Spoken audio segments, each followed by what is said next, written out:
other or your spouse for because they may have it. They may be full of it to be able to give it. Hello, Hank. How are you this evening, sir? Thank you for joining us. How you doing, Miss Precious? How you doing? I'm doing well. I can't complain at all. How are you? Right on. I'm good. I can't complain. I waste my time if I do. Exactly, right?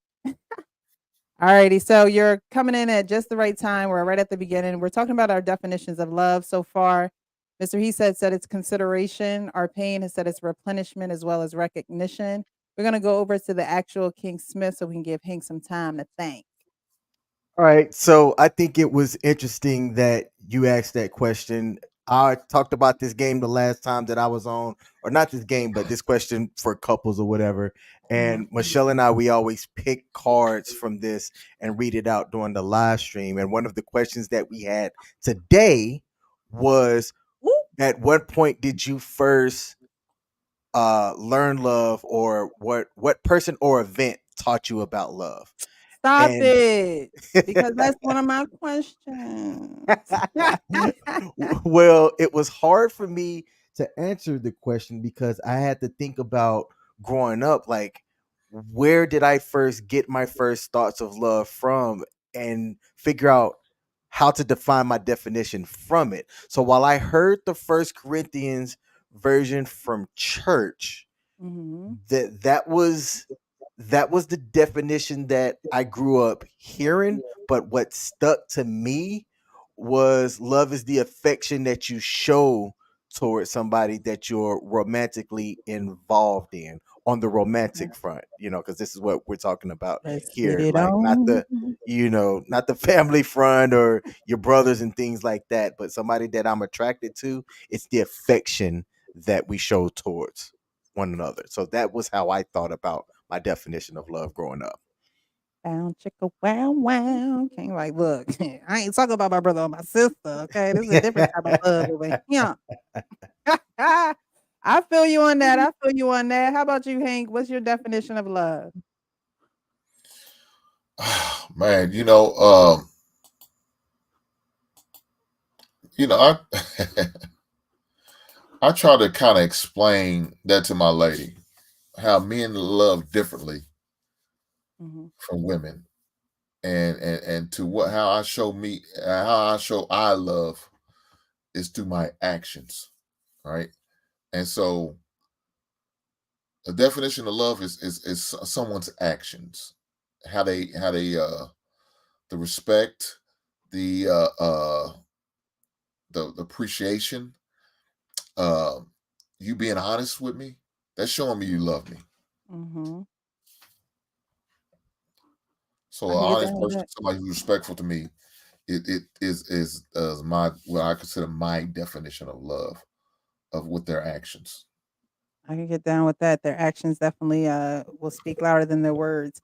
So I have here, love is the part of the vow that signifies a commitment to affection, care, and emotional support for your partner. It reflects the deep affection and fondness you have for them and your intention to nurture and strengthen that love throughout your marriage. So you all gave examples of what love is to you, and whether it's showing it, whether it's reciprocating it, whether it's considering the other person. um but as far as it says these are the things that you do throughout your marriage. What did you guys do to practice love? Because I'm a firm believer that you go from single, you're dating, you're courting, and then you're married. But there are certain things that you do have to practice before marriage in order to carry out the marriage. Things don't just automatically change, once you say, I do. So, what were the things that you are practicing as far as love, as far as showing that affection, as far as that emotional support? What were you doing before then, as opposed to carrying that into your relationship, the deeper part of your relationship? I'll go with our pain first.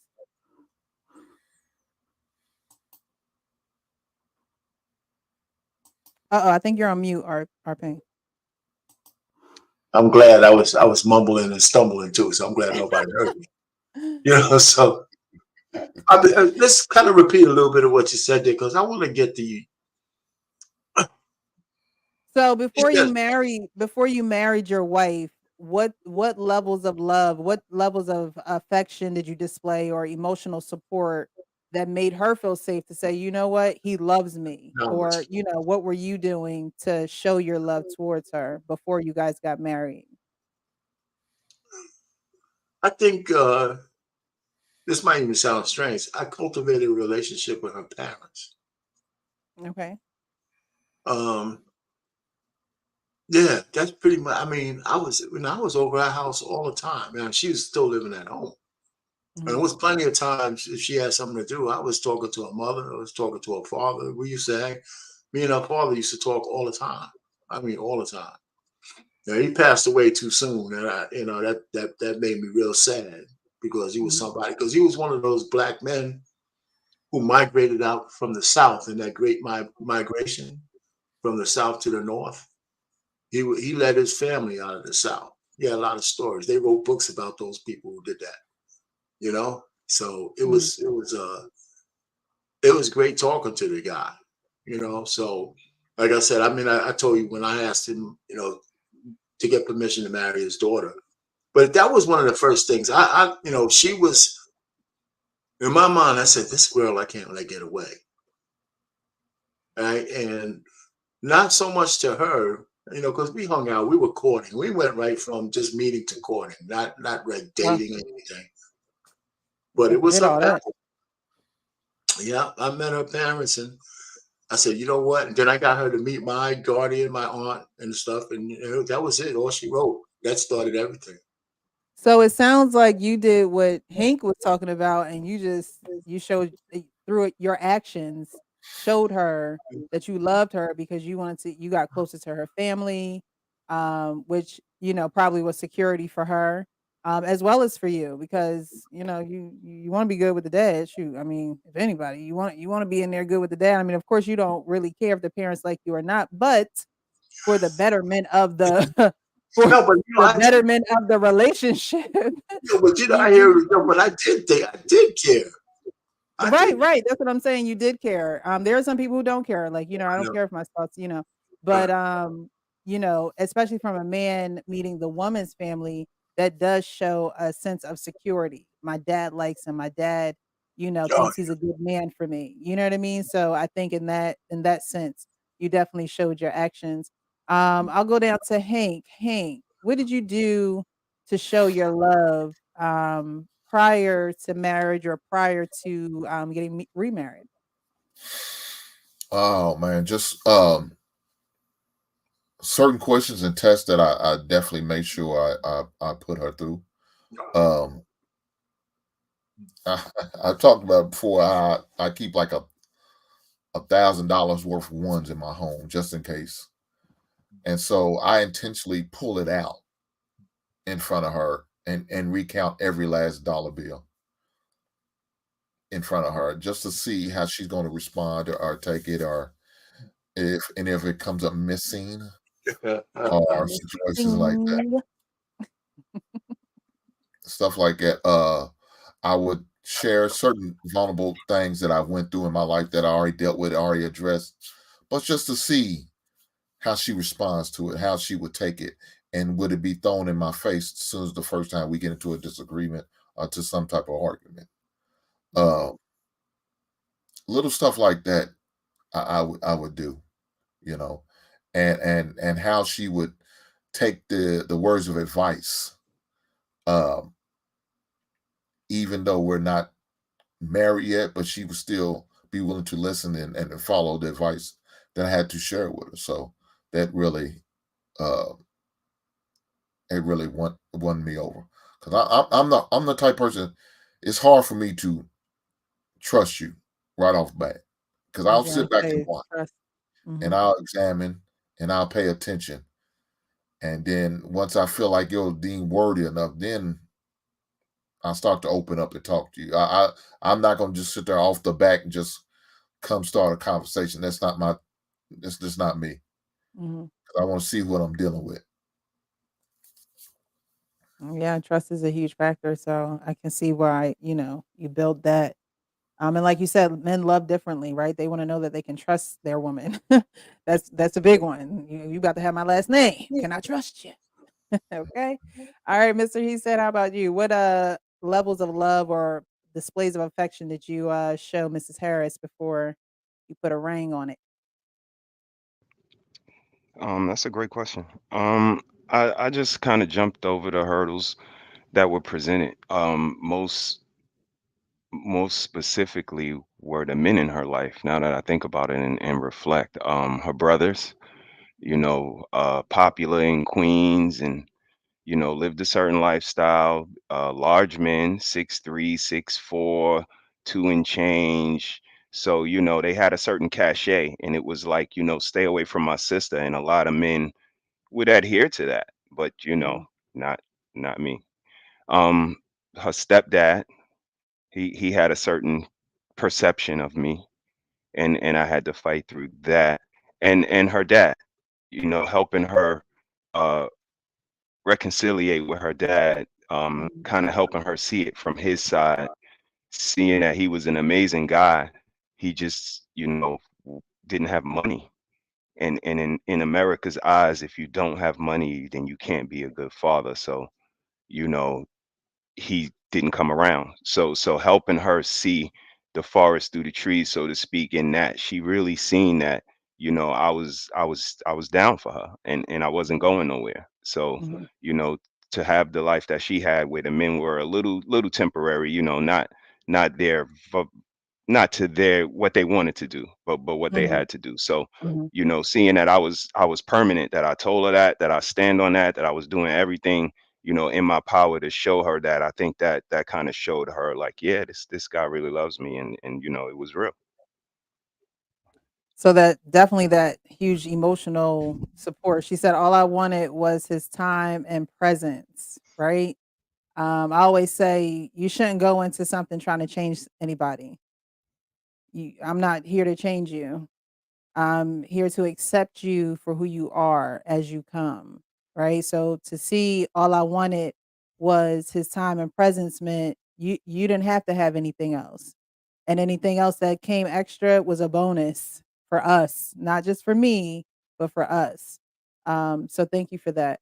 The actual King Smith, how about for you?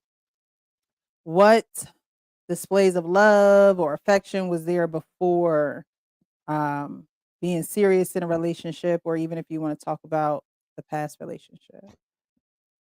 I'll talk about my current one because Mhm. for me, that's a little bit more impactful in that, I had certain viewpoints about getting into a long term relationship after my divorce. Yet, the person who I am, with now showed me certain things. So, similar to what Hink said earlier, for me, I started to look at what the actions were saying along with the words. So I felt okay to do certain actions or just let me just say this, just be myself and not have myself be judged on, and being myself allows me to just be free and open up to you, and if you can receive that, we can rock with each other, and that's a great feeling for me. If I were to be myself in all aspects and that wasn't something that she wasn't compatible with, then it was what it was. So for me, that was how I showed my love to her, was just to completely be myself and see if it was compatible with her, and it was. One of the dopest things that she said to me that told me that, you know, she was down and she was game too, were she had asked me about something that was important to me. And when she asked me if it was important to me, I said yes. And she looked me dead in my eyes and said, if it's important to you, then it's important to me. But it wasn't just those words. I had connected that her actions in other situations showed that I could trust her with her words because her words had previously matched her actions. I like that. I like that a lot. being able Yeah. to be Yes, indeed. yourself with Yes, indeed. a person. Oh my goodness, that is like the most freeing feeling ever. And I know I'm not a man, but I must It say I'm is. It is. It's sure freeing. that for a man, it has to be freeing just because you take majority of the workload, and not saying that the woman doesn't, she takes a different type of the workload, but to be free as a man in your relationship, or to be free to be yourself is a very safe place to be. It's a very safe, it has to be a very safe place to be. Absolutely. Women have the opportunity to have safe spaces in a lot of different areas. Well, the main one should be in their relationship, but they take the opportunity to do it other places where men really don't. You guys really don't take that opportunity. I mean, you may have your boys, you may smoke some cigars, you may go play some ball, you might go have a drink or two, but those are momentary. Whereas when you're with your woman, you should be able to be yourself at all times. You should be able to let your hair down. You should be able to, breathe, excel, and not feel like you have to be in performance mode. But like you said, she also was able to help you be yourself by allowing those things that were important to you or are important to you to be important to her. So I dig that. I like that. I like that. Well, I was gonna ask you guys, like, King was talking about the root of love and where he learned love, because I have this saying from the womb to the tomb, right? So the things that you learn even in the womb, although the woman is carrying the baby can recognize the man's voice. The baby can recognize when the man is around, even in the womb. So from the womb to the tomb means there are things that happen from the womb while you're growing up that shape, how you love and how you look at love. And then it is up to you to determine, like actual King Smith was saying, hey, I learned the church's way, but the way that I feel love is X, Y, and Z. What were you guys' roots in love? Who taught you love when you were younger? And did you deviate from that? Or, is that how you still kind of walk in your life when it comes to that? I think Hank had to step away. Mister, he said, we'll go with you first. Mine's is kind of a perfect storm of what to do and what not to do. Mhm, Like I told you guys, I lost my mom early, so I had that nurturing quality of love up until a point, and then it was more of a collective. My neighborhood, my household, my environment kind of showed me what not to do, mhm, and then basketball, and television kind of showed me what to do. Basketball is a brotherhood and a sisterhood. That love, showed me something that was unique. That no matter what color, no matter what you're going through, no matter what you got going on, once you step in between those lines, it's about the game. mhm. And that sport, creates a brotherhood. The alumni, the former team members, the teammates, all of these people become your brothers and your sisters, and that was something very pivotal for me. It showed me what family could be, and like I always say on your show, I transcended that knowledge of sports into my family. But that what to do came from television, came from the Cosbys, came from Joni and Chachi, came from you know, all of the tandems that you see throughout entertainment, whether it was a what not to do or what to do, that's where I learned from because those healthy relationships weren't in my immediate surroundings and environment. So the Peggy Bundys, the Roseanne and Dan, everybody. I took a little bit from everybody, and particularly Dwayne and Whitley is my favorite. I always say that as well. So, Dwayne. just a collective of knowing that you have to live in this life with somebody. I always say, even Oscar and Felix, the odd couple, one dirty, one clean, but you got to coexist with somebody. Yeah. I understand people say they don't need nobody, but in jail, when you get in trouble, they throw you in solitary confinement. I don't hear nobody saying, sure, throw me in there because, I don't really need nobody. And I like to be by myself. Like all of that Mhm, to me is just talk. I think you have to coexist with somebody to show that you know how to coexist with somebody because it's easy to get along with just yourself. So, mhm. that's where I learned my what to do, what not to do, and it was a perfect storm of all of that. that showed me what love is and what love can be. Sorry for being so long winded. No, you're good. You're good. So you're saying that a lot of it came from media, which fast forward to 2023, what are we seeing in media that really depicts family, marriage, love, commitment? We're not really seeing those things. So at least you got it. It's funny, last Sunday my pastor was saying, I appreciate the era that I came up in, right? So we can appreciate the era that we came up in because it taught us certain things like manners. This generation, what is really teaching the manners? And everything's supposed to start at home, but we know they're getting a lot of things from social media, right? So back in the day, your neighbor could say your son acting up, you might want to get involved, or they got involved because your parents could trust them to get involved. Nowadays, don't nobody care about you. So having that community and having those people in the era that you were in was a good thing for you. Even the media back then was a good thing if you didn't have that family unit. The actual King Smith, you kind of answered it already, but I wanted to ask you, how did maybe your parents love and cherish you? How did they show you love that shaped how you saw it? Oh man, see that was this is a very difficult one for me to answer. My dad was an over the road truck driver, so Mhm. growing up he wasn't home a lot, and when he was home he was more focused on stuff from the church, really in my opinion, than in, I would say, like showing us what love was. A lot of his examples would be, he would start off the sentence, well, the Bible says, and then XYZ. And I'm over here like, I don't like these dollars and those don't apply to me in current form, Dad. Like, tell me what you did, or help me in modern terms understand X, Y, and Z. So I didn't really get that type of thing from him, or that type of understanding from him. And then my mom, she wasn't like a very affectionate mother. Like, I can't really say the last time I've ever heard my mom say I love you. And I used to Mhm. see other people's mothers say that to their sons and things, like, not saying that that's bad, it's just that wasn't what I got from my mom either. And shout out to her, she watches my live stream, so she's going to hear this.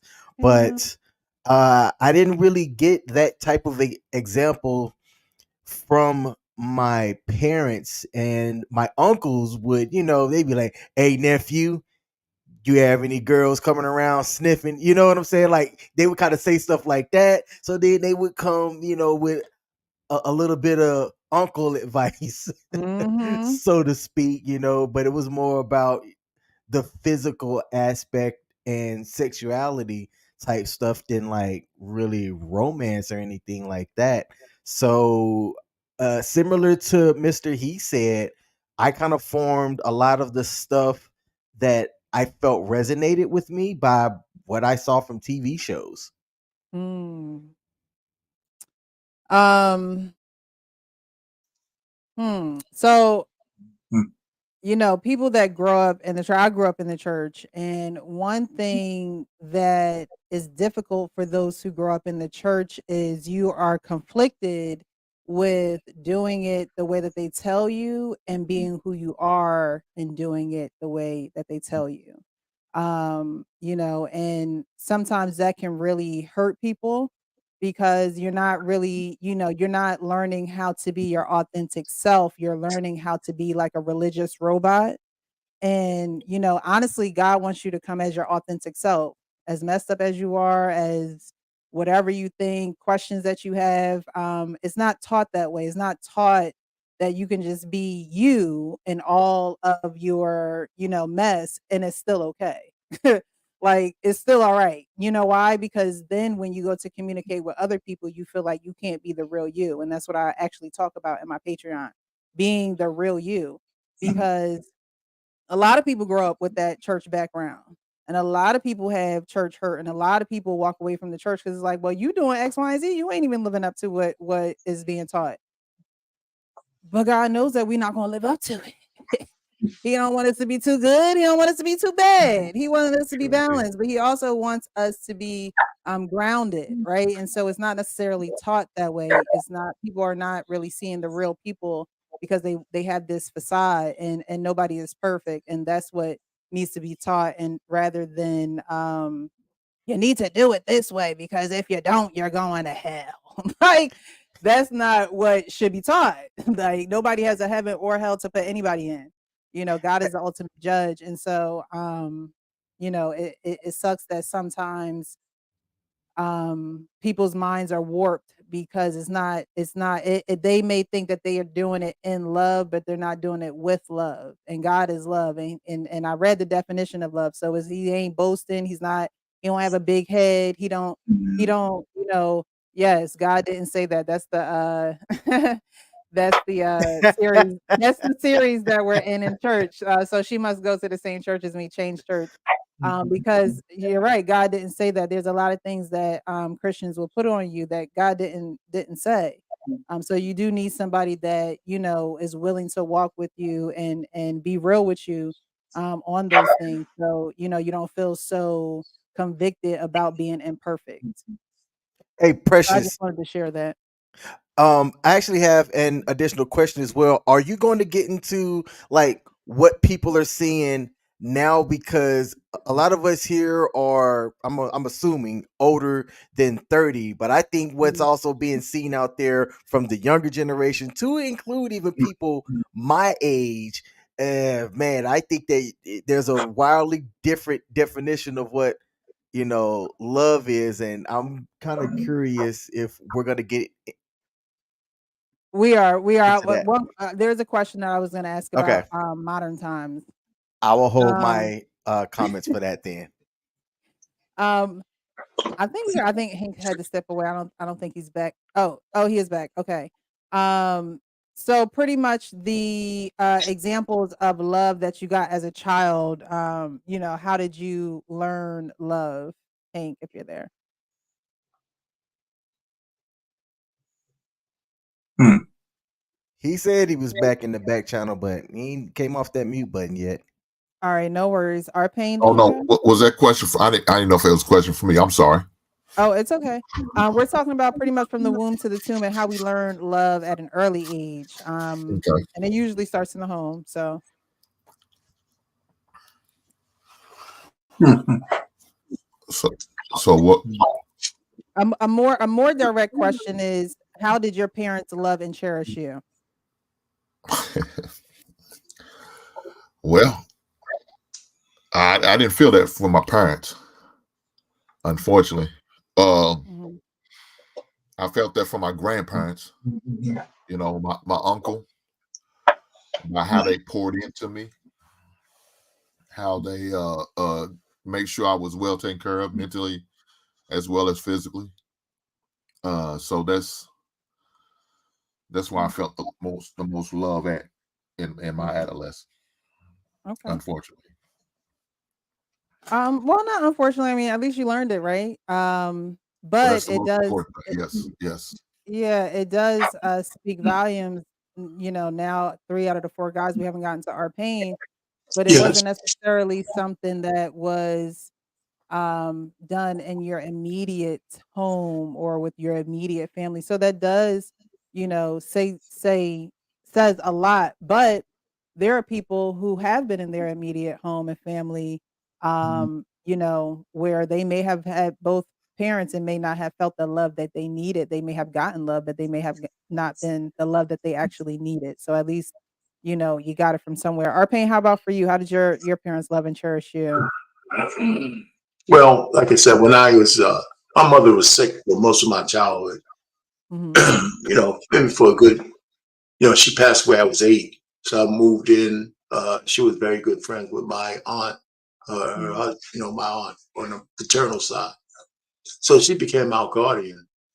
But I can't remember anybody saying they love me. Mm. She just did it through her actions, 100%. I mean, she Mhm. she was like, God bless her.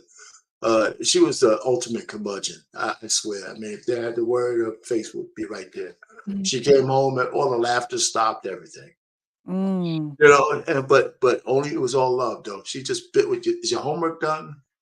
You know, before you can have a comment, you On know, it. before you, yeah, just it's all of this stuff done. Okay, then what do you want? You know, that kind of stuff. So, you know, Mm, we loved her. mm. But my grandparents were there. And they were all West Indian people. My grandfather, forget it. I don't even know if he knew how to spell the word love. He Woo. just not because he was mean. He just I'm so sorry, y'all pain. huh? Said I'm I so said, sorry, y'all pain.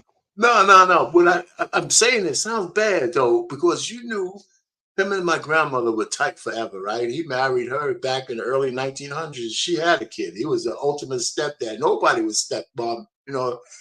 And they had 8 kids after that. He Mm. just like ruled the roost. He was just sitting there. He had the big piece of chicken. He was just, you could talk to him. He would tell you what's going on. I remember watching the Anita Hill. Was it the Anita Hill uh Clarence debacle? Thomas. Yeah, Clarence Thomas. yeah, he was watching that. So I used to watch. I was real young. He was sitting there watching it. I was watching it with him. But it's just so nobody ever said that. I mean, I think what it was, we just had a whole communal household, and whatever love was, living together and sharing the space. That's what that was. Mm. You know, nobody was overly affectionate that way. You know, I'm trying to think if my first girlfriend said she loved me. I'm not even sure about that. Shit. Did that heifer Yeah, say yeah. she loved me? God damn. Me too. And I thought I was pretty good, man. So I Well, can't when Oh, the oh, first remember oh, time you who. Payne hear sound it, I'm traumatized, curious. brother. You You got sound me like you was thinking, who's the traumatized. first person to say they love You me? got him beat, You know, Hank. maybe you go to church to hear that. God Got If damn. him Jesus beat. loves you, then maybe that's where I got But that that's the shit most from. Man, important you one because know. only Jesus saves. So he said, I don't even think my Shit. ex-girlfriend, my first I'm girlfriend trying to, said it. man, I'm trying to think back, man. Oh, You Paige know. said, now that I think about it, I don't even think, you know what? God damn it. So, anyway, so you know, so what? Then I got, man. You know what?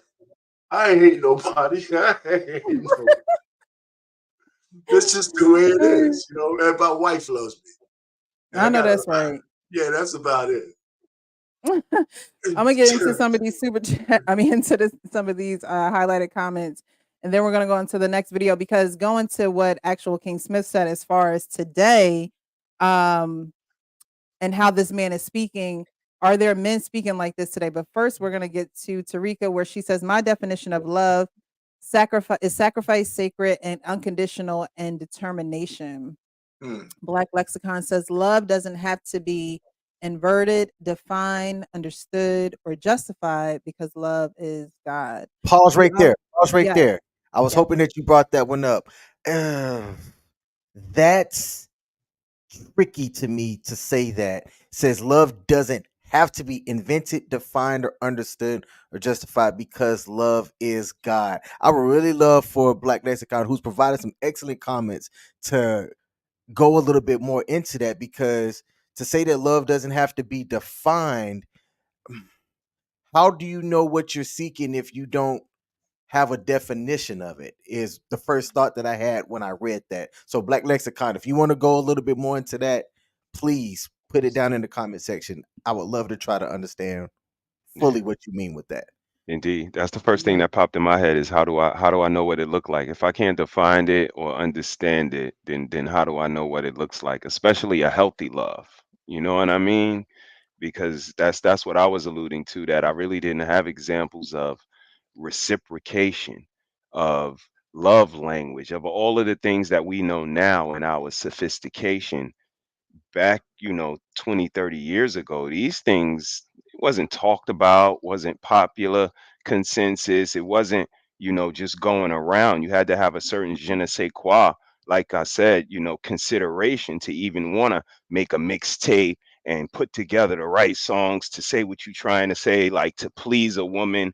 This is where all of the conversations really Hmm. stem from. If most women ain't climaxing, and most men don't even care, that we need to start there. Like you really need to care about another person and them being satisfied and pleased, and before you could go around beating your chest talking about I please all the women that I encounter. So it's a bigger conversation, but I think it all starts from consideration, and when you start to consider that another person is being reflected upon you, and again, this is when my love is kind of like a mirror, because all I could be is a reflection for Mrs. Harris, but I need to be a good person to give her a good reflection. I can't be in the street Mhm. acting crazy and expect her, to reflect off of me and have this good reflection. It's just, it's really insensitive when you think it's one-sided and transactional and all about you. And sometimes that's where we get. I'm gonna land my plane right there. Sorry for being so long-winded, y'all. No, you're good. Um, hopefully Black Lexicon will, clarify what he's trying to say there. Because you're right, if it doesn't have to be defined, then how do we know? How do we know what it looks like? How do we know what it should be? That's why I read the definition of what I go by. Now, that's not what everybody goes by. And that's why I asked everyone, what is your definition of love? Um, because if you don't know, how will you know? Like Whitney said, how will I know? She said it. How will I know if you really love me? Okay. I Black mean, or Lexicon. love could be me punching you in your head on Thursday so that tomorrow is Friday. Child, mm-mm, mm-mm. We need to define what love is so we know it's not that, okay? Black Lexicon says, that is not always the case. A good portion of women that I have met could not handle me accepting them for who they were. Some crave correction. Hmm. Um, I don't know if it's that women crave correction. I said this before about women having the Eve trait. Eve ate that apple. She knew she wasn't supposed to eat that apple, and she ate that thing anyway. She took a big old bite of that apple, okay? All right, and she would then she gonna go offer Adam some. You want some? Women need to be corrected, and sometimes that correction doesn't mean you need to stop doing that. You need to do this. Okay. Sometimes it doesn't mean that. Sometimes the correction mean I'm gonna let you do what you're gonna do until you truly bump your head and it hurt hard enough where you need to be corrected. Sometimes you don't need to tell a woman what to do. You just need to show them how what they're doing is hurting them by not doing anything, not being the protector that you are. Men are protectors. You're supposed to correct because if not, the whole ship is gonna go down. But sometimes you can't say, "Oh, this is what I want you to do because this is what you're supposed to do, and I'm the protector, and this is what I said." No, it is saying, "Okay, if that's what you want to do, go ahead. You'll learn." Quincy says, "So I have compassion and understanding because I had a really loving community." And that is what we want to have, a loving community, because nowadays that is not the case. I'm going to play this video of this guy and what he's saying. And you guys tell me if this is what you're hearing nowadays, because I'm not necessarily hearing it from the majority of men out here. I think a lot of men, we talked about this before, are staying single. They are, they're not necessarily going towards marriage. And there are men who are striving towards that, but the men who are doing that because they're doing it. Okay. Nothing comes before my wife. I don't play about my wife when it comes to nobody. Nobody. And I stand on that. It was a lot of people that got upset when I said the person that you're married to or the person that you're taking serious comes before everybody. I stand on that. My wife comes before my kids, right? To a certain extent. And what I mean is this: I am not going to put our relationship on hold or the things that make us happy on hold for them, because what's going to happen is they're going to grow the fuck up and have lives of their own. Will I respect them? Absolutely. Do I need them to like or love her? Absolutely not, because they're not dating her. The same thing with the parents, my mom, my dad, my grandma. If you don't like her, that's on you, but you do not come before her. I exchange bodily fluids with her. I split bills with them. I split my heart with them. Nothing comes before my partner. I'm not playing no games. And if you go against them for anybody, this is when you become the op. All right. So he's talking about, hey, nothing's gonna come before my wife, not even my kids. um, but I don't today, have I have no issue with what he said. I don't like the way all the stuff he said, but I don't have no issue with it. so do you think that men are headed towards this direction as far as marriage in today's society, No. given the atmosphere of what's out here? Oh no, not at all. I mean, first of all, you got to find a woman who deserves Hmm. that kind of devotion. I mean, not that there's none out there, but you know what? I think this is what's wrong with the men. I think some of the men are too lazy to look.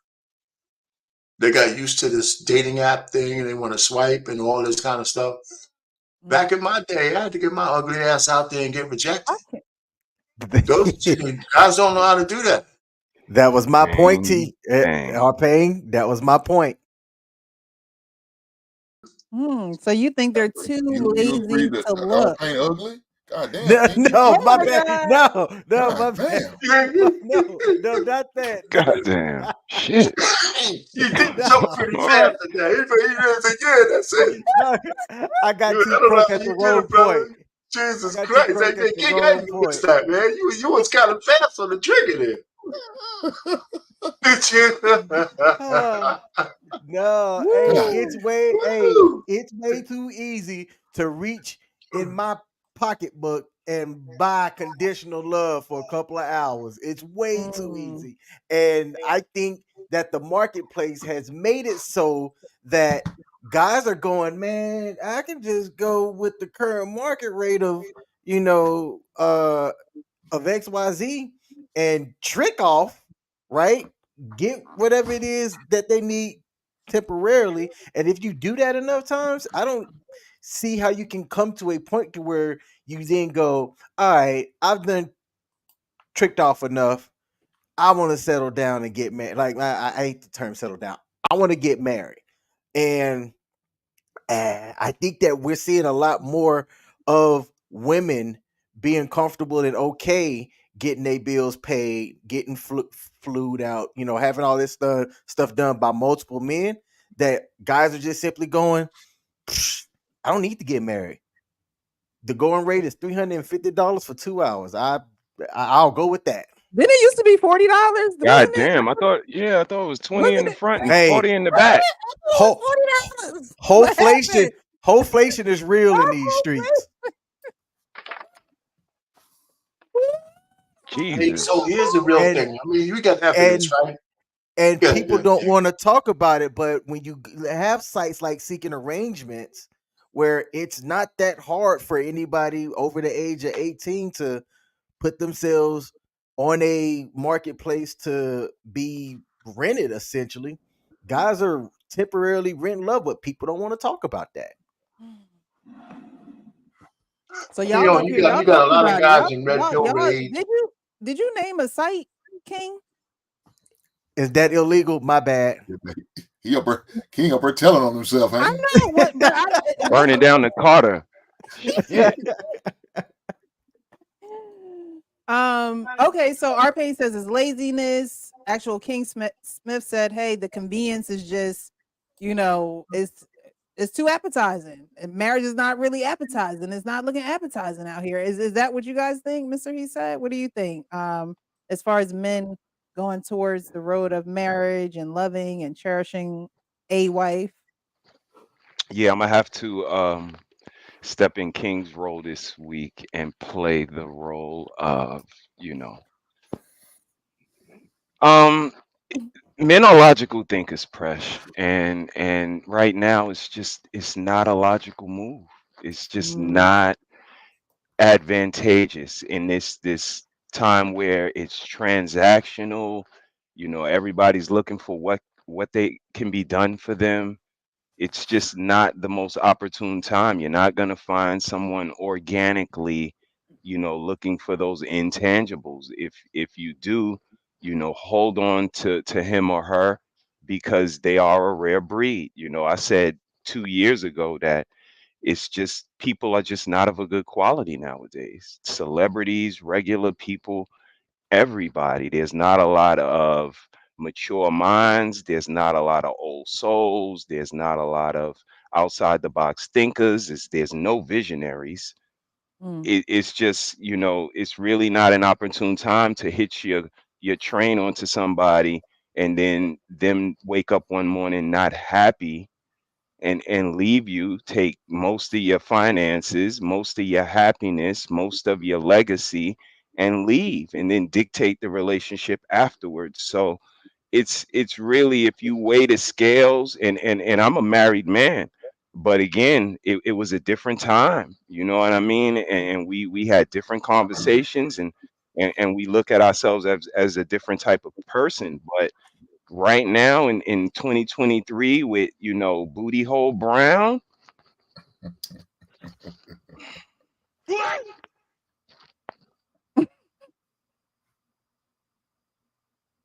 Craziness, craziness, craziness. Hank, what do you think? What do you think about the men of today when it comes to marriage? What you hearing on your side of town? Are they ready to do it, or not really? Man, if you're going based off YouTube, there's no such thing as that anymore. It's extinct. I mean, if you base it off that, I don't really believe that, because I see it. Guys are still looking to do those things. You know what I'm saying? The guys still looking to make those investments. I mean, guys that I deal with, the more mature crowd. So I mean, I think in real life it's still out there. People still believe in it. Now, whether they're willing to uh, take that chance, I don't know. You know, that's the that's the wild card about it, I guess. I've been through the worst of it. As far as going through the whole divorce thing, I've been through that. But I'm still willing to get back out again and roll the dice again. I'm willing to do that. I think if anybody can, they would do it. And it's not gonna be I don't think it'll be a hard reach for them. You just got to be willing to make that sacrifice. Be willing to put your heart back on the line again. It's tough. I'm not going to sit there and say it's the easiest thing to do. It's the simplest thing. It's not that big of a, because it is. Because depending on how your situation ended, it could be a lot tougher to put your trust into a individual again. So, Mhm. Can I ask you a question, Hank? And just so because you use this word, Great point. sacrifice, right? When people use sacrifice in terms of getting together with another person, man or woman on either side, well, I'm trying to figure out what people mean by that. Like you I'm a, saw, I'm a, I'm a, I'm a, y'all. I swear, y'all be in my notes. Y'all be all up in my business. I don't like that. or But so, I found this clip. I found this clip. Go on, Penny. And we listened to Sarita Jakes, right? The first couple of times we did the live. But I took a clip from TD Jakes' lesson that I think he did this yesterday, and the title of the message is called "The Principle of Circumcision." Don't y'all? I hope I didn't hurt y'all too bad by saying that word. But for men, right? It has I'm sure when you hear the word, you instantly get in pain, right?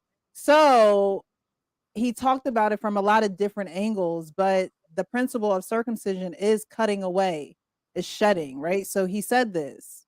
Cutting going, because we don't understand that there's some bleeding and some cutting going on. All we see is the performance, but we don't see the pain and we don't see the price. It is painful to be a good husband. It costs you something to be a good husband. You have to cut your ego back to be a good husband. You have to cut your pride back to be a good husband. You have to cut back your need for reciprocity to be a good husband. It is not easy to be a good husband. Women, you're kind of quiet, but you're going to let this next part. We're gonna say the next part for next week because I told y'all the women coming on next week if they would like to, but we still going to talk about what he talk about the women because that's one thing I like about TD. He'll talk about the men, but he'll definitely get on the women too. It's not a one sided thing. So so yes, I wanted to show that because you said, well, when you talk about sacrifice, what do you mean? What do y'all mean about this word sacrifice? And a lot of times it's not sacrificing of things. Um, Sometimes it's sacrificing of people. Sometimes it's sacrificing of self, ego, and pride. Um, but you guys answer that because that was one of my questions. What did it cost you to choose to love your spouse? You know, we always have So to count the cost of things. And I don't think a lot of people have that foresight to say, what is it going to cost me to love this person? And not to say that you got to change yourself and things like that, but there are some things that you should adjust or change or even sacrifice to be with that person. get it. Since I asked the question, right? I Mhm. don't know if who am I? I don't agree. I think that sometimes people say things are fire for effect. Okay. Mhm.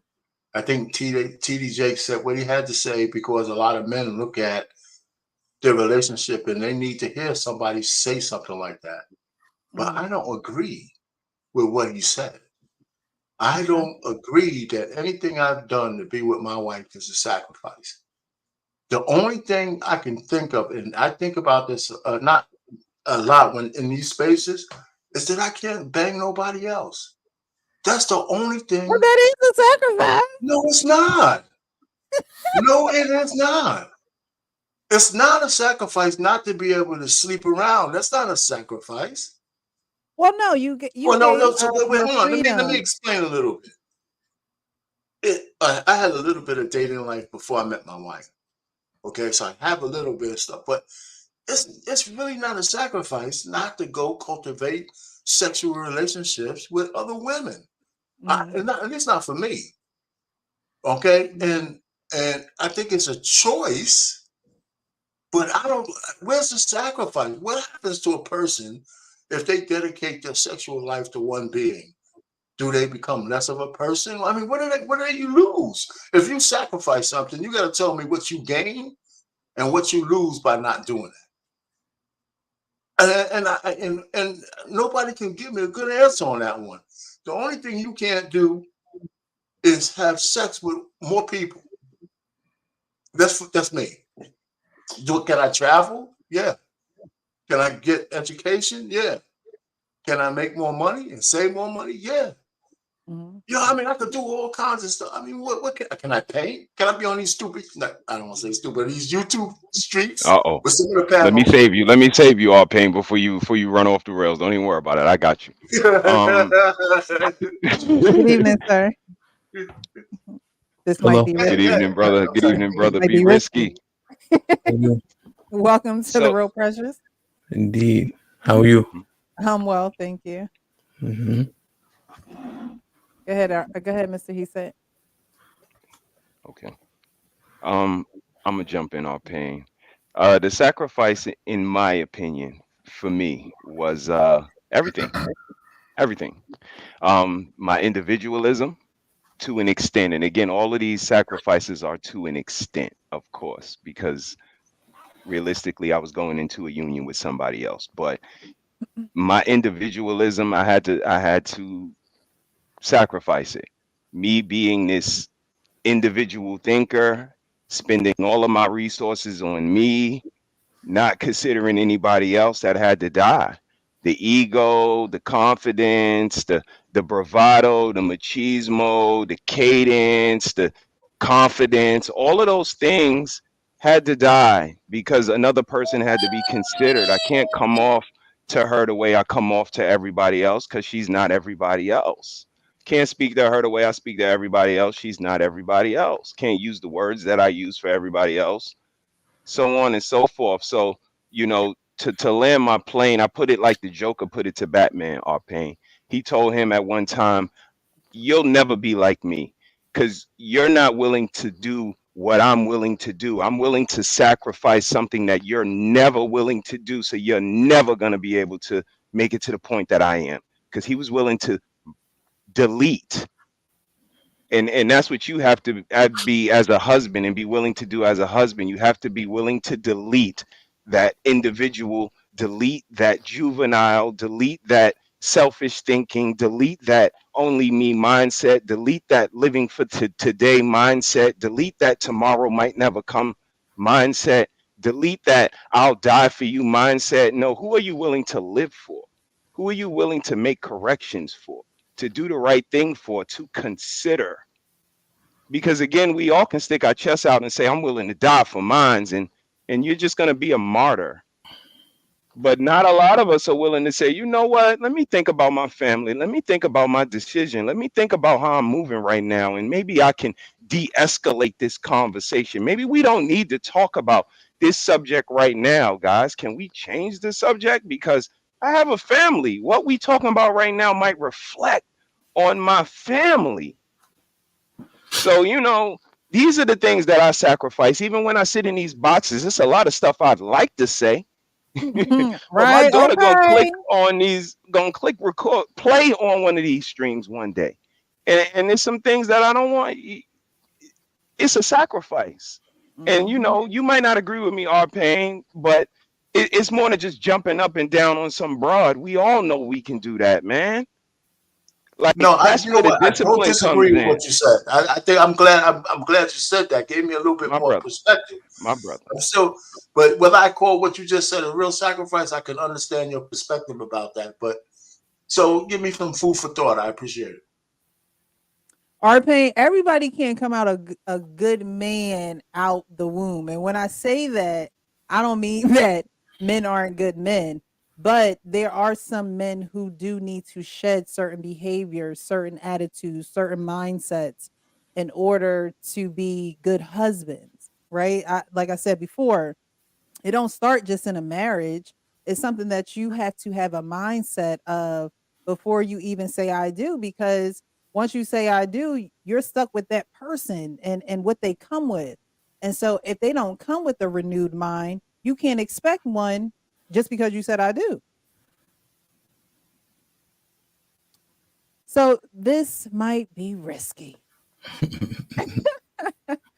What would you like to add to the conversation, sir? And I was listening. I just tuned in. Shout out to y'all. Um, I heard some of the sentiments before Hink addressed the last segment, but I guess I can stick Mhm. here.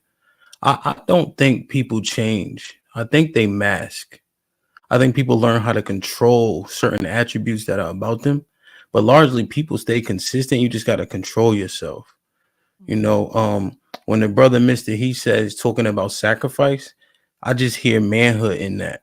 You know, that's kind of how it manifests, but it's not easy. I also think men think they are better husbands overall than what they are because we go to work. Like me, I work 70 hours a week, right? And it's applauded, and everybody's taken care of.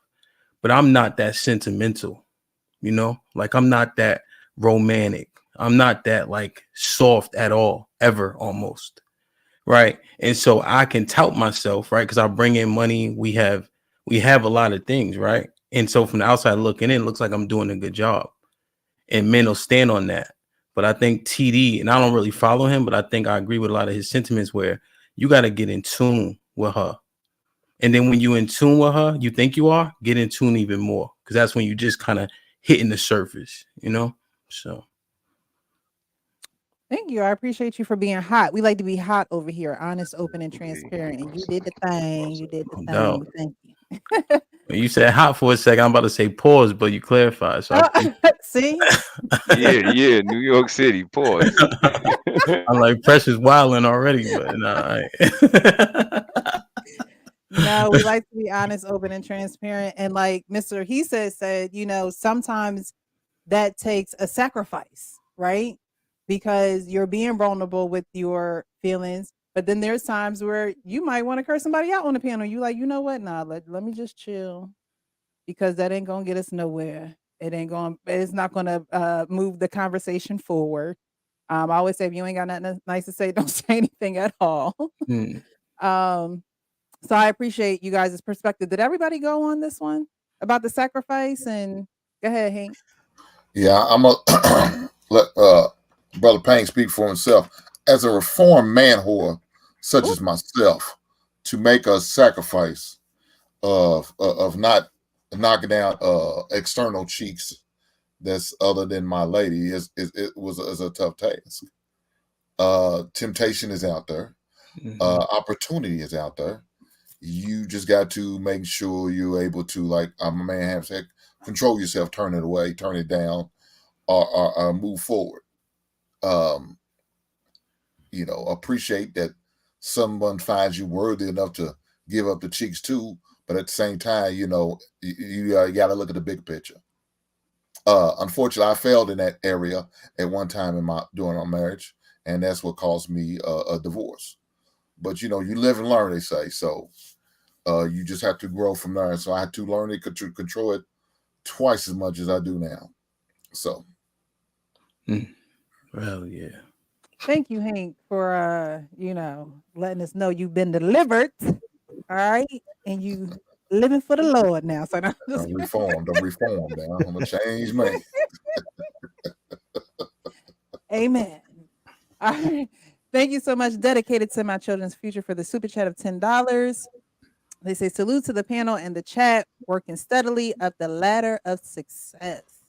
Yes, yes, yes. So Chicago really say you niggas better start moving like Mike Pence out this camp. That's a good one. What Mike Pence do? Ooh, Hey, goodness gracious. Mike Pence, he don't sit in He no wouldn't let he room wouldn't be in the by presence of himself woman with and no let somebody else do female. that. Yep. Yeah. Wouldn't do it. Smart. Yeah, he Well, definitely damn. protected himself for sure, for sure. Alrighty. We have did I read all those? Yes, I did. All right. And so I wanted to get to this video. I know that did I take everything down? Okay, there we go. I know that this might be risky. Actually, just joined the chat, but I wanted to, or the panel, excuse me.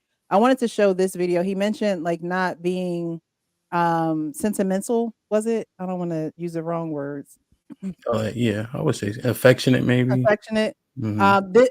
This couple here, they are on this show, and I actually have their cards, but they sit back and forth and they ask each other these questions. And the question was, why do you love me? His wife asked this question, why do you love me? And maybe at some point in time, you guys can do this exercise. It's all about learning, all about growing, and like this might be risky said, once you know her, you got to know her again and you got to continue to keep knowing her. And so maybe you guys can ask your significant others this question, in your own time. But I think it's important to know why, right? We always, when we're little kids and you tell us to do something, we're like, why? We're so curious, right? We want to know. We want information. We don't want to lean on just not knowing and just doing what we're told. Some of us don't. We're like, no, why? I need to know why. And so it's important for us to know why at times so we know the reason to keep going. Your why usually is why you keep going, right? They always, when you read books, you go to leadership conferences, they always say, start with your why. So I wanted to share this with you because he really looks like he got into a space that maybe he was uncomfortable, but he still was able to share his why. Ask why do? Simple question. You love me. It is a simple question, but it ain't a simple answer.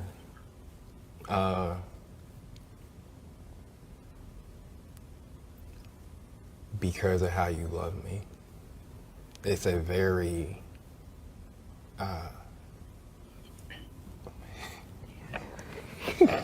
God. it's a very spiritual love. I've been through a lot, and you never see me for what I've been through. You see me for the best that I give to the world and I give to my family. And when everything starts to weigh on me, you kind of, you breathe life back into me. That's why I love you. I love you because you're you. I love you because you're you. So, he was able to say why he loves her. And I wanted to ask you guys this final question before we get to the final thoughts. Do you guys think that cherishing someone is stronger than loving them? Is that semantics? I So, feel so cherishing someone is love. It is love. But do you think it's stronger than love? Absolutely. I mean, to cherish is to protect and care for something that is of high value. Mhm.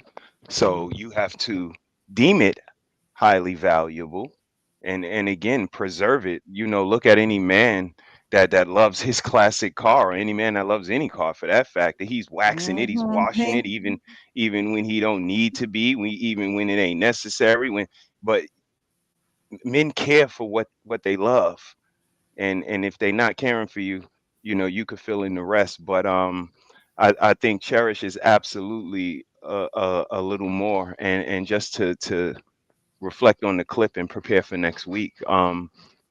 I love her because she's my better half. Like that reflection I was telling you about, that's her. And you know, the signs were all there. It makes sense once I seen, you know, the curation of my home, the birth of my children, the lawyer she is for me, having my best interests at heart. And you know, again, the reciprocation she shows. And this is why, you know, I want to take her out and ask her, what can I do better as a husband, as a friend, as you know, we started out as super friends, like in each other's neighborhood, checking out each other's friends, getting each other's demeanor, and acknowledging the respect that we have in our neighborhoods. And we don't come from the favorites of neighbors. You come from Baisley, South Side, Jamaica, Queens, and I come from Bed-Stuy. Like we don't say it just because it's cachet. It's for real. This is where we come from. This is We were very intentional, and this is why I love her so much, because all the signs were there. Again, you know, Aaliyah was my crush, and Aaliyah is who I'm married to. That's my baby girl. This Pisces, this artistic, this creative, this empathetic, sympathetic, just nurturing, caring, homeschool teacher. Like, it all adds up. It all makes sense, and that's why I love Mrs. Harris. So shout out to you, Mrs. Harris, baby girl. No, that's right. Mm. What do you guys think? Is Cherish stronger? And you know what? Now that Mr. He said that, I'll read this and then you guys can go, okay? Cherishing goes beyond love and conveys a sense of valuing and treasuring your partner. It implies protecting, respecting, and holding your spouse in high regard. To cherish your partner means to recognize their worth and make them feel special. Where's that from? Me. Person, where's that quote from or definition from? It's something that I typed out. Oh, well, beautifully written. However, I think you could put the word love where you put cherish, and it'll resonate the same way. Hmm. I feel like love is a little bit overrated because it's Hmm. so fluid and it converts to hate quickly. Hmm. I think the opposite of love is apathy, not hate, right? Because Hmm. hate still has a lot of passion in it. But I think I love my wife because of the dedication, right? Dutifully, and she's dedicated. You know what I Hmm. mean? When it gets real, when it gets hard, she's dedicated. Hmm. You know what I mean? Like, love is cute. Like, if you record what Mr. He said and you put it out in the wind, women gonna get moist for sure. Cause what he said, it feels good. You know what I mean? But I just feel like that feeling is fleeting, right? So you need dedication more than anything. Okay. Our pain. Yeah, like I said love needs to be replenished.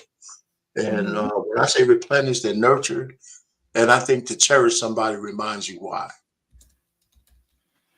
That's what I think. Yep. I think I hold cherish on a higher plane, right? Because even with my wife, I mean, I have a few other things, even in the vows. I have some things about why I'm with her before just that love, that love kind of thing.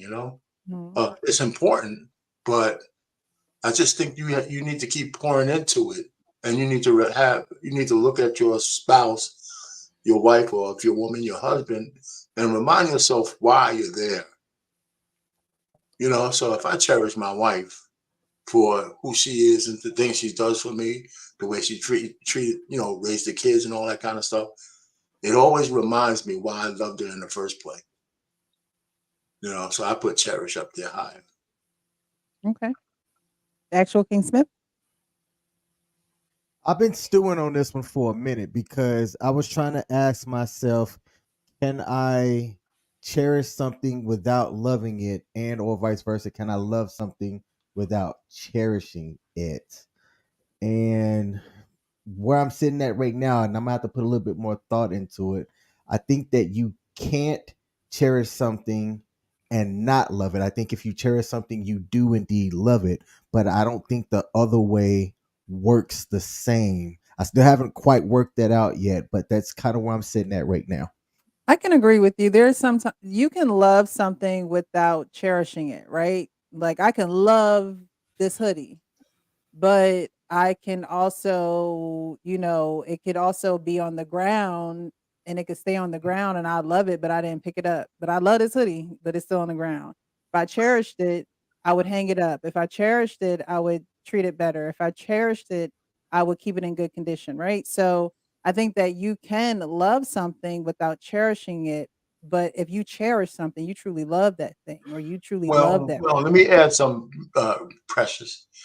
You could cherish something, but you could covet it and not Mhm. love. So there's people who cherish things that they covet, and so you got to Well, be I careful mean, with that. You know, I, yeah, I mean, if you're you know, serving, a few different masters, yeah. So I mean, that's just some thoughts. you're So not when I supposed to look at covet doing that anything. equation, yeah, say what? I say you're not supposed to covet anything. That's right. So, if That's you right. are doing that, are you really truly cherishing it in the right way? Is it really gonna No, bring you, well, but see you know? now we're adding stuff to the word cherish, right? But some people actually cherish things that they covet, Mhm. and they have no business doing it. Yeah, That's all I'm saying. I But can agree with that's another panel for another discussion. that. All right, did anybody else wanna speak on the cherish versus l love? Which one is stronger? I don't think Hank. The Hinka? Yeah, I think Nah, Brother Hink wanna. I think we pretty much cover that pretty good. So I mean I can't disagree. Other than I can always disagree with my brother All Pain though. He come up with some old janky Yeah, shit, but other than yeah. that, he good with me. Mhm, mhm. I'm with you, Hink. We have Chicago Rilla in the building. Thank you so much for being here. I appreciate you. He says, I don't know what Thursday show I caught, but you was cooking, Precious. Let me trick off this EBT real quick one time for all the Beta Simpo studs. Revenge off the nerds. Yeah. Alrighty, so we're gonna get to our final thoughts, and then we're gonna get out of here. I think this was a great show, guys. Thank you so much. I really appreciate you. I appreciate you for what is it? This can get risky. This might be risky. Thank you so much for joining the panel, No doubt. and thank you to those who were in the chat. Actually, before we get to some final thoughts, we'll go through some of these comments really quick. Let me see. Meaning behind cherishing someone, protecting and holding value to them. So Rose says, I would have said you mean everything to my baby. Come over here and sit on my lap, baby, after he done said how much he loved her. I remember every birth celebrated with a cigar and I don't smoke. Okay. Mr. She says, Mr. He said, you are appreciated and adored. First time here. Well, welcome, RBN. Thank you so much for being here. He says, what's good, Hamp and Hank? SB says, I love you. I cherish you. Interchangeable, in my opinion. All right. This might be risky in the chat. I see you in the chat. Covet. Easy Money Jones says, dope show. I appreciate you. Thank you guys so much for being here. If you haven't already, definitely hit that like button. If you want to support the channel in any way, definitely send a cash app to Michelle 1500. But we're going to close out with some final thoughts. So we'll start with Mr. He said, we'll work our way over until we end with King. Thank you for having me, Presh. Always a pleasure. Always a Yeah. pleasure. Shout out to the fellas, Brother Hink. Shout out to my brother. First time meeting you, but it was a pleasure, sir. Payne, King, always a pleasure, fellas. The comment that brother said that ladies, did he say crave? I believe the word he used Crave was correction. crave. That to me that was unique, because when I think of a crave, I think of a steak that was good that I ate one time at, like Mm, Ruth Chris, and yes. then I crave it because I want it again. So if you had correction, and you know what correction is, and you know how to do it, and then you get with me and then you not doing it and then crave it, like, yeah, no, I don't know about that one, but always a pleasure for being here. Always a great conversation. Always a mature conversation, and I just enjoy being able to come here, express my thoughts, and be received, man. So thank you for what you do, Presh. I always shout you out on my show every chance that I get. I'm Thank dropping your you. name and telling them to come over here because I admire you, ladies, and appreciate y'all for waving y'all flag unapologetically and doing what y'all do. Brother King, thank you for having me, man, and always a pleasure. Thank you so much, Mr. He said. I appreciate you. Mr. Hank, your final thoughts for this evening? Man, real precious, thank you again, like always, man. You done a great job with this I guess Wedding vow I don't series? know the what would we call this? What would you call this? Marriage The vow The series. marriage vow series? yeah, the marriage vow series. I mean, you did a great job with it, and I appreciate you opening up for us men to have the conversation, to share with other men, and not only other men, but allow some of the ladies to get some gems from this as well. So shout out to you for doing that, and thank you, you and Brother King. Uh, November's Men's Mental Health Month, man, and I think that's very important. That is very important for us men because people just don't realize some of the things that some of us men go through. I'm gonna say all of us men. I'm gonna say some of us because some of those men, they ain't got no worries in the world because they ain't about shit anyway. So fuck them. Excuse my language. But I'm talking about the men who are on the grind, who's about their business. Uh, I'm doing a show Wednesday about being a man. If any of you great men would love to come over and hang out with me for a couple hours, I'll be more than glad to have you. But my final words is, black men, please protect yourself at all times. Do what you got to do to get your mental right. Whether it means you got to sit on somebody's goddamn couch or get in somebody's damn Zoom meeting. Do what you got to do. If that means you got to get in a group of fellas to have that good, wholesome conversation, to unwind, to unload, or just let off some goddamn steam, you need to do what you need to do for your mental. Make sure you get your blood work in order. Go get your A1C check. Get a full physical, not a half physical. Don't just check for hernia and all of that other slight bullshit. Get a full physical, get that blood work to make sure everything's in order with you. A man of a certain age like myself and Brother Payne, go get your colonoscopy and your prostate check. It's necessary. Colon cancer and diabetes is some of the biggest killers among black men, as well as heart disease. So do what you need to do to keep yourself healthy, and so we can conquer this world one day. Yes, because she ain't gonna have nothing to love and cherish if you ain't here. So I please know take it's care right. of yourselves, I okay? know it's All right. right. All right, sir. This might be his risky. Yes, ma'am. I just want to say, be careful of your algorithm. You get a lot of confirmation bias because you create your algorithm. So everything you say is heard. I was looking for socks because I couldn't find them. Dead ass. I had wild socks on my Instagram all of a sudden. You're right about that. So just be very careful because what you thinking and what it is that you say, it'll be duplicated on your Instagram. For Hank, it'd be Facebook. You know what I'm saying? So like just be careful of that. We do a lot of hard things every day that we don't want to do. Mhm. Marriage is one of those things that is absolutely necessary for our people and our culture. Economics 101 says risk and reward go hand in hand. Yeah. Very, very high risk, very high risk. But the award, you can't calculate it. So the nuclear family is uberly important to our people and our culture. So I just want to, make sure we continue to try to perpetuate that as opposed to some of the talking points we constantly hear. So shout out to Precious. Oh, Precious, you was cooking last Thursday, and then what's boy name? He always wear red and all that. On the Thursday show. Mr. You talking Lego? about Mr. Ass Eater, Mr. Yeah. Lego. I mean, I've been eating ass since I was 16, but whatever. Oh So my God. Damn. Lord, have mercy. Shout out to the man. goddamn grocery eaters. Yo, Come on now, groceries. Nancy taught me, but Oh, Precious, Nancy. Yes. you was cooking and you was about to have not smoking in like a precious way of having smoke. And then he jumped in. I'm like, yo, put him in the bathroom because I wanted to hear you give her what you Put was him in gonna the give her, bedroom. sir. I it, I forget what the segment was, but I was so happy because most of the time you be chilling. You know what I Yeah. mean? But then I feel like she irks you, and I felt the irk in your voice. And then son jumped in. I turned it off, like you know what I mean. But but shout out to you You though. gotta keep watching. You gotta keep watching. But I thanks for the know, Was that man. last support. I Thursday? appreciate Last you. Thursday on the Yeah, she was gonna butter her biscuits. That's what they say in the South.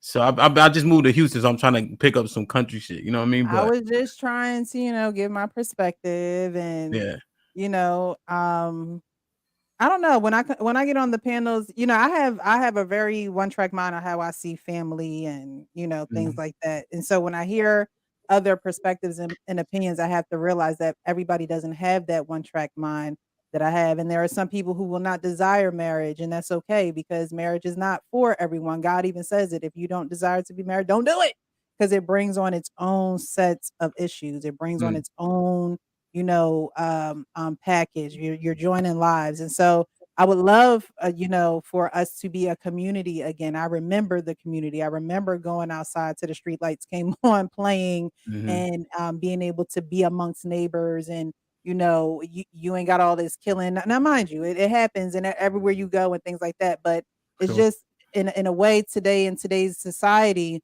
we have to get to a point where we care about each other again.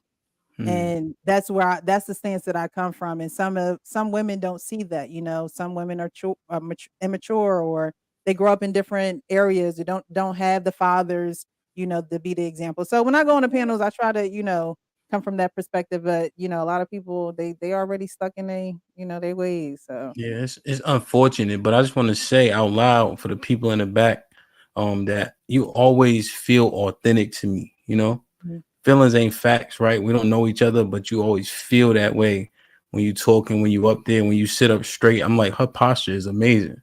You know what I'm My saying? back be So hurting. My back, I y'all. know, Y'all I don't even know. know I got a bad back. I know you Stevie Wonder could see your back be hurting, but My I know back. you keep that energy, like you know what I mean. So it's a regal would be for men, but like whatever the word is for women, like you know. I So I just want appreciate to say I you. appreciate that. Thank you so much. I really appreciate you. Alrighty, Arpane, your final thoughts, sir? Yeah. Thanks for having us up. I appreciate these conversations about the vows. One of the things about the panels that I like to get to, and even tonight when we were talking on the other network, some people really avoid trying to talk about what potential solutions are to issues, even if you can't figure it all out. It'd be Mhm. nice to have full-fledged conversations on what if we can get something right. Yeah. What if, about the community, the black community? I'm one of those guys that believe there's no saving what we already have. But how do we build a new one? Mhm. What kind of people do we want to, what kind of people do we want to be part of the new one? And that's not to say that the people from the old community can't graduate to become part of the new one, but Mhm. they're the ones who have to sacrifice because they don't agree with community. Yeah. So I'm not going to hold anybody out. But how do we fix where we are? We have a big class divide in the black community. How do we fix that? Because even the upper class, so to speak, they ain't that community minded either, that I know of. At least they don't talk that way. Mhm. Because if they were about it, then they could take some of their resources and start building enclaves that could become new communities. Some are, Mhm. but I think that's what needs to happen. Yeah. So I mean, at least a discussion needs to happen, and we don't have enough of that. That's really what I mean. Yeah. Okay. And real discussions where you can be hot, right? Honest, open, and transparent, and you don't have all the riffraff and all the, They're um arguing at who's at fault, and yeah, you can't get past blaming each other. I mean, right. And I you know, always, build it and they'll come. So for one, if like-minded individuals need to build something, right? Because then they'll come, and if it's they true. don't, they won't. But those who have an eye, let them see, and those who have an ear, let them hear. And I believe that there are people who are in these crowds, in these chats, that are listening on the other side of a screen, that it is helping, that it is, piercing towards them. And so we just have to keep up the good fight, right? We can't get weary and doing the right thing. And so because they gonna get weary and doing the wrong thing, best believe it's gonna happen. That's true. So alrighty, and we're gonna end it up with my co-host, the actual King Smith, sir. It is on you. I love it when people talk fast because sometimes I wait for their brain not to catch up with their mouth and then say something. So when Arpay started talking, he said these stupid, and then he stopped. I was like, I gotta have to laugh for a second. I've talked about in the past how certain spaces I think provide value, certain spaces provide entertainment, and some spaces are able to edutain people, provide some education, as well as some entertainment value, and it's dope. I have been with you, Precious, since you were what, less than 1,000 followers. I want to Since my say, podcasting days, since back and on Instagram, before I was even and on YouTube. and I liked what you were doing. You've had some changes to what you've built on your YouTube channel anyway, but you've Mhm. made it work in a way that, with me valuing my time, I'm glad that you asked if I was willing to come and co-host with you because I find value in doing this. I've been able to connect with some awesome individuals in these YouTube streets, and I'm thankful for that. Now, I want to wrap it up by offering this. You have a Patreon. Some people have never heard of Patreon, but Mhm. I was your second Patreon followers, subscriber. I don't know Precious term Patreon. You are that my they use second for it. precious Patreon. That's what I'm calling y'all. I was the second one, and you did something that was really unique with me last week.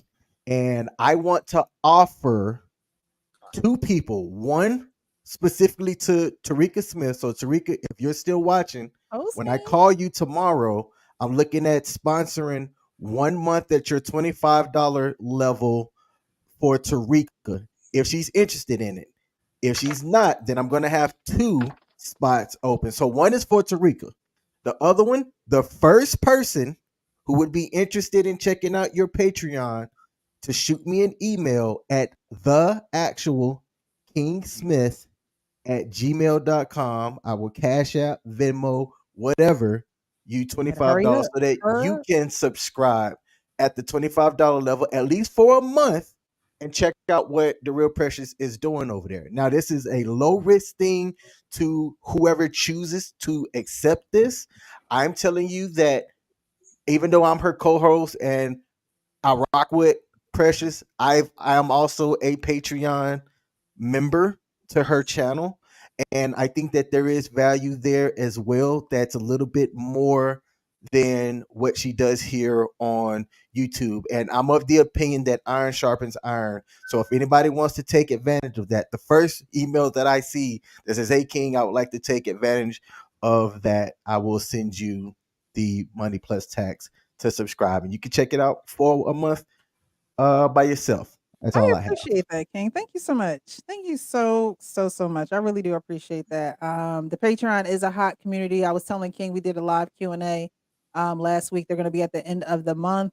And I was telling him, we in these YouTube streets and we do this content creation, but that's a community where it's a hot community. So y'all might get me here on YouTube, but that's more of an exclusive community where we can be hot, we can be honest, open, and transparent. A lot of times, people don't have family that have they back. They don't have people that they can talk to be open about certain things, even about certain thoughts. You can get so stuck in your mindset and doing things a certain type of way that you may need that different perspective. And with me, I'm gonna keep it real, and it's an unbiased perspective, and it's given with love. You know what I mean? I've always seen myself as someone who just helps. It's just who I am, to be there to, inspire, comfort, and just, a listening ear for those who just don't have it. Because I remember being in that spot. I remember asking myself, why? Why is this happening to me? I remember being angry and not really knowing how to regulate my emotions and talk and get it out and go through a process where I was able to be the real me. If those who don't know, I was adopted and in foster care. So I literally had to get to the real me. and not living for, someone else's, need, and be able to cultivate my needs and regulate my emotions while doing that. So anyone who wants to join the Patreon, it is linked to the top of the chat. And King is sponsoring two people, and Tarika, you one of them, child. So you best to email him right away. Ahora, okay? But tonight has been a great show. I really appreciate you guys for always showing up, always being consistent, always being high, honest, open, and transparent. I believe it is helping people in the chat, whoever does decide to watch this after we air. I believe it does help. I think people look forward to these shows.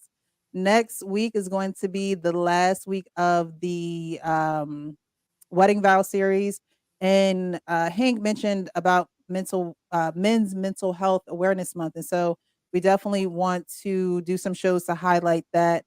This is the men's panel, and so I do want to get you guys perspectives on certain things, and so I'll line some things up for that. But you guys know what I say at the end of every show: keep it real with yourself so you can keep it real with others. I appreciate you guys. Have a good night.